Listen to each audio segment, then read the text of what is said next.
బీజేపీపై Mamata Banerjee serious అయ్యారు. మాల్దా అల్లర్లు ఒక గేమ్ ప్లాన్ అన్నారు.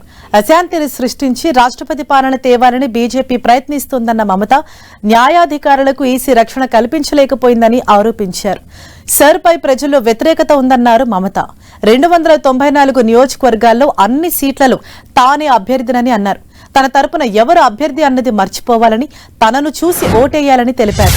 భవానీపూర్ క్యాంపెయిన్లో వర్కర్స్ మీటింగ్లు నిర్వహించి ఓటర్ లిస్ట్ నుంచి పేర్లు తొలగించడానికి వ్యతిరేకంగా న్యాయ, ఆర్థిక సహాయం ఇస్తామని హామీ ఇచ్చారు. ఉత్తర బెంగాల్కు క్యాంపెయిన్ విస్తరించనున్నారు. బీజేపీ బీహార్, రాజస్థాన్, హర్యానా, యూపీ నుంచి ఫేక్ ఓటర్లను చేర్చుతోందని, ఓటర్ లిస్టులో మార్పులు చేస్తోందని మమత ఆరోపించారు. మాల్దా హోస్టేజ్ ఘటనను బీజేపీ ప్రెసిడెంట్ రూల్ వేయడానికి కుట్రగా చూపిస్తున్నారన్నారు.